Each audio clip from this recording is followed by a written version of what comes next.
All right, so the first talk is coming from Samantha and Ursula. They both work in different departments and different teams at Daimler, but they share a passion for a good meeting culture. So the stage is yours. I'm sharing my screen. I hope you can all see my screen. Yes. Great. So, Samantha. Yeah, thanks, Ursula, and thanks, Lisa, for the introduction. So, my name is Samantha Del Fuente, and for the past 5 years, I've been product owner of a online vehicle sales project here in Stuttgart. But as you may or may not be able to tell, I'm not originally from Germany. I'm originally from Mexico and the US. So my professional career started in the US. And then I bounced over to Mexico City, spent some time there, and then came to Germany, where I had many projects in other countries, almost every country except for Germany. So Sweden, Italy, UK. So needless to say, I've been part of many, many meetings all over the globe. And I think this is, it brings me or gives me a lot of insight when thinking about like meeting culture. And Ursula? Yeah, hi, my name is Ursula. I'm a business analyst with Thoughtworks, and my passion and experience with meetings and planning is also very diverse. Of course, now as a business analyst, I'm planning a lot. But years ago, I was working as a consultant in the music industry, and turned out I traveled with bands, helping them to organize and plan things. So like being on a world tour and making it all happen on time. So preparing meetings for like press, fans, managers, everybody. That's so cool. Anybody that gets a chance to dive more deep into that topic, it's so interesting what Ursula has worked on. So, but yeah, so Ursula and I actually met at Bits and Pretzels, and Bits and Pretzels is a tech startup event in Munich that this year, of course, had to take place remotely. And I think I was complaining in the chat about how the technology wasn't working, and then Ursula's name popped up, and we had quite a few contacts in common, probably because we both have worked on projects or in Daimler. And we started chatting about the event. And then a few months later, we were both invited to take place in a design thinking workshop for a startup called Meeting Bees that is trying to understand the meeting journey and bring awareness of what it is and what it means to have a good meeting culture. And from there, Ursula was very kind to ask me if I wanted to support and hold the session with her regarding meeting culture. And I said, sure, why not? So thank you for having me here. And we hope you enjoy our presentation. Yeah, thanks so much, Samantha. It's really nice that you are here tonight. So now we, like mentioned, we started a survey, and in the survey results, one of the first ones that stood out is that 64% of people gave us the input that they believe that at their current working situation, meeting culture could be improved. Now, additionally, 23% had said that their meeting culture is terrible and that they need to drastically improve it. So there is a topic and there is an issue in terms of meeting culture that needs to be addressed. And today, what we want to talk to you guys about is the importance of good meetings, some examples of good and bad meetings, some additional research that we have prepared, and we want to wrap it all up with giving you some tips that may or may not, or you may want to consider in how you engage in meetings at your workplace. So in the era of mindfulness that we find ourselves, I'd love to ask everyone to just take a deep breath, inhale and exhale, and start thinking about a meeting that you have had that was very successful. And think about the emotions that that meeting triggered. how did you feel? How did it make you feel? In the before and in the execution, and also in the after. So for me, when I have a great meeting, some of the feelings that I have is that generally the vibe is really good among all the participants. We're all willing and open to talk openly about the topic at hand, but we also are goal oriented. So there's a sense of achievement.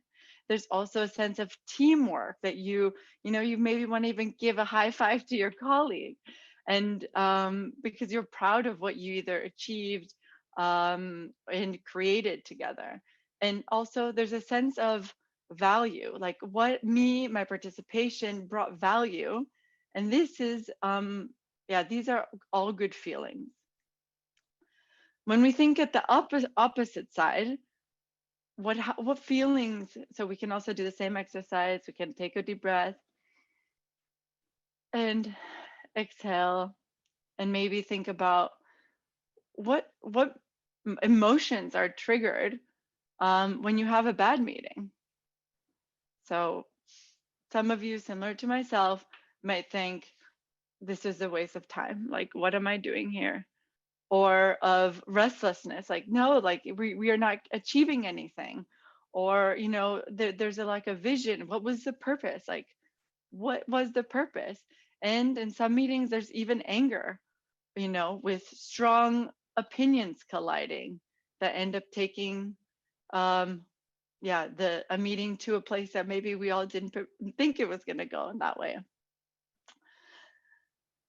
So why am I asking you to take a deep breath and to think about the emotions that this bad meetings and good meetings trigger? And it's because basically mood is very important in meetings. And that's because according to the Harvard, so if we go to the next slide, sorry. And that's because we spend 24 hours a week in meetings in general, according to the Harvard Business Journal. And that's a lot of time that you potentially have negative associations with negative feelings instead of positive feelings. And this is important because of overall like wellness, but also employee satisfaction, the turnover rates, and also hitting those project milestones. If all this energy, it tends to be negative and not seem positive, it's probably impacting across the board, the project, the team, etc. So with that said, I will now hand over to Ursula to give us some insights of what makes good meeting culture. Yeah, thank you, Samantha. So I'm sorry. So what makes a good meeting culture? So we had a rough idea on what we thought is a good meeting, but we wanted to find out more. We wanted to find out what you think about a good meeting culture. So for that, we started some research. So before Christmas, as Samantha mentioned, like we had a bigger design thinking workshop, like with 7 people. We met twice for 5 to 6 hours. So we were all very motivated to find more about meetings. So they were like a very diverse setting. We it's like some colleagues we worked with, some people from different companies, different roles, different gender. And so we had a big research workshop about how a good meeting looks like. And this is like a screenshot of it, of the some of the outcomes, one of the outcomes. So another research what we did is like a survey. We sent it like a couple of weeks ago. We got about like 40 replies. So thank you so much for your time and patience to participate in it. So what we want to do today is like combine these two worlds and see what you have said about meetings, good meetings and bad meetings. So first, the good meetings, the good part, like we want to start with. And so what people said like about good meetings is like those who leave space for fun, have a clear objective that everybody is informed about beforehand. So I think these are really good values. These people enjoy the meeting. As well, like having a clear agenda, like having energy in the room, everyone equally prepared and participated. This is also a good example for a good meeting. As well, having an open communication, having trust, fun, a shared vision and empathy. This is very important for a good meeting. I mean, you are focused on the goal, on the outcomes. So a trust-based meeting is really important. And good meetings are those that can be avoided. I really like that last sentence because it's really true. On like, you have to think, do I really need this meeting? Or can I send an email? Can I send a message? Or just pick up the phone and call the person? So these are all good examples for having good meetings. And this is what you have replied in our survey. So thanks so much for all these insights. So here, basically from our design thinking workshop, like this were our outcomes. We had a cluster on purpose, and the purpose says, like, it's very in the beginning, when you prepare like the meeting, it's like, what is my goal of a meeting? I want to set the goal. I want to see, like, is it good enough to really call for a meeting, to invite people for it? And as well, like, why do I need a meeting? This was the last sentence, which I really liked. So think about it. Is it worth for a meeting? As well, what do we want to accomplish in this meeting? Really write an agenda. And this is basically the second point, like having a good agenda. So we have the agenda and the timeline. We have share your agenda with participants. This is also very important. So you saw at some of the statements, it's nice when people join your meeting that they know what you're going to talk about. What is the goal? What we're going to do today? So do this like before you start the meeting. And the last one is think of facilitation methods. Like, do I need a short sync? Do I want to do like a workshop or a regular meeting? There are many ways of doing a meeting, and then you can find like the right tools for it. So now the bad meetings. I think this was also super insightful for us to learn what you think of, like, what are your experiences with bad meetings? And it was very interesting to read. We picked out a few of them. So bad meetings has not any outcome or tangible next steps. We have having a long monologue on topics that were not related to the agenda. 20 people plus in the call, unclear on why people were on the call. So maybe you can relate with some of those. So I think we have all had these experiences with meetings. And the last one, like workshop without proper collaboration tools. This is what we have mentioned before, like depending like on what type of meeting I want to do, you need the tools, the right tools for it. And there are a lot of tools outside in the World Wide Web. So let's stay with this, like 20 people on the call, unclear on why people were there. So I really like this statement here. And it really fits very nice with the design thinking workshop that we had, because there, again, we have these clusters. In this one sentence, you see all these 5 clusters that went wrong in this meeting. There were no purpose, there were no agenda, probably not communicated. The participants were too many, and the moderation was also not good. Otherwise, it wouldn't have been unclear why these people are in the call. So I think we know all like how a good meeting should be. But sometimes it's really challenging to plan it. It could be because of like time. We wanted a quick sync. But maybe sometimes it's nice to reflect on the basics of the meetings and think of, okay, what do I want to do? And how can I make a good meeting? So with this, I'm handing over to Samantha. Oh yeah, I forgot the tomatoes. Again, I added this at last. I think this facilitator probably received a few tomatoes here for this meeting. So let's think positive. I'm handing over to Samantha for the meeting preparation. Thanks, Ursula. So as we said, we prepared this survey and we asked many topics regarding meetings, but since this is a Women in IT, we also tried to stick in a few questions about gender and how it impacts meeting culture. Now, we received a lot of feedback in terms of how we could have improved the survey, and I really want to be open. Thank you so much for that feedback. It will definitely help us into any other surveys that we do in the future. And what we won't cover today is all of the different data that we gathered, but we wanted to bring in this particular one, which we thought was interesting. And basically, the results show that 56% of women do the most organization on a team, while the participants of the survey only answered that with a certainty that 23% of males do the most organization. The remainder was either like there aren't women on my team, unfortunately, or I'm not sure, I'm unclear about that.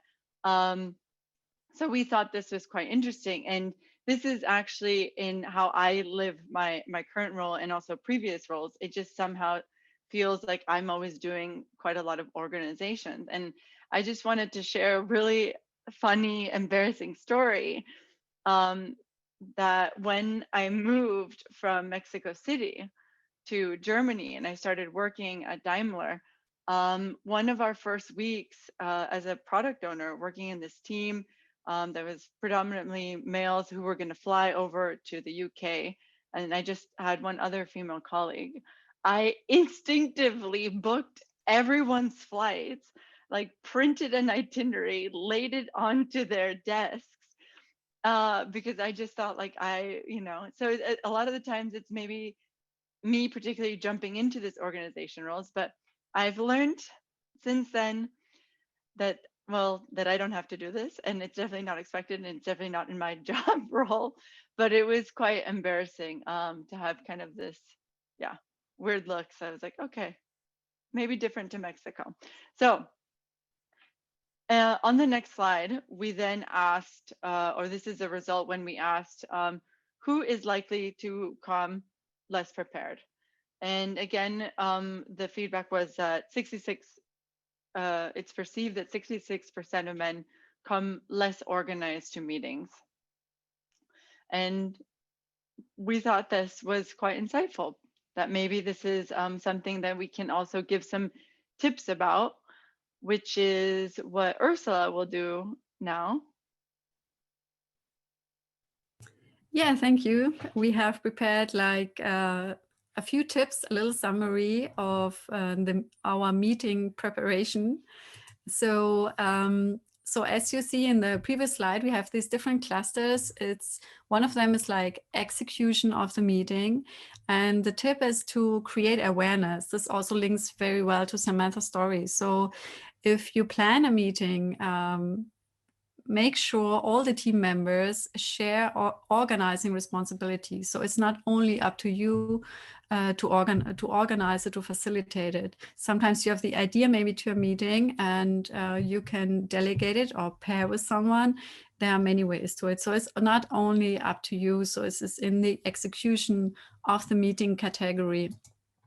The next tip that we have is, I think I jumped over one tip, which is not nice. This is the second tip. So the second tip is in the purpose of a meeting, what we discussed a little bit earlier.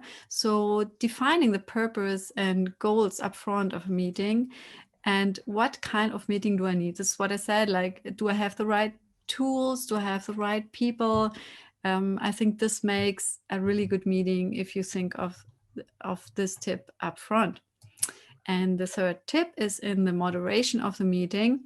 So what we really enjoyed and what we read before, how important it is to build trust and have an open environment, is prepare like an icebreaker and an introduction round, like check the expectations as well of the participants. So all of these kind of covers you to have like a successful meeting for you. So next one is to Samantha. Oh, I don't know why I'm clicking. No. So in addition to the tips that Ursula just let us know about, there's also a really great Harvard Business Journal article where they go step by step on how you can analyze the health of your meeting culture, because maybe you don't know, okay, how healthy is the meeting culture where I'm working? And basically they recommend that you create a survey to analyze the data, then to interpret that data together with your team, to then together with your team agree on a collective goal. So whether it's like reducing meetings or increasing the effectiveness, or maybe there's probably many goals you could have. And then followed by setting milestones and monitoring the progress and regular debrief as a group. And I think this part is really important because I've seen it many times where I work, where we identify meeting culture again has become a problem. We thought we solved it. Somehow the world has turned. And I personally think it's because we don't really put it ingrained into the DNA of how we work. So in our team meetings, okay, how do you guys feel this week? What could we have done better? What were some good practices? Especially when we were kind of thrown into this remote working, we were like, what are the expectations? Does that mean we're on calls? And I know of people that have been, you know, they're expected to be logged into a Zoom call all day long in case anything comes up. And I'm not sure if I would say that it's good meeting culture, but it's definitely good to assess the health of the culture. And when all else fails, what I like to do is to think, or what you can also do is think about preparing for a meeting as you would prepare for a party. You know, when you're preparing to go to a party, you're like, where's the party at? Like, what am I going to wear? Do I need to bring beer? Like, who's going to be there? How long is it going to last?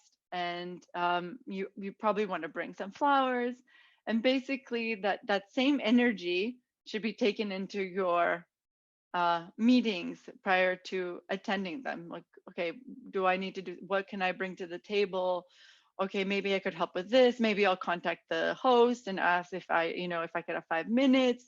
So this is another takeaway. So thank you for having us. And yeah, I think we have now some time for some questions. Yeah, thank you so much. This was our small approach on how you can design a good meeting. I hope it was helpful for you and you enjoyed it. Thank you.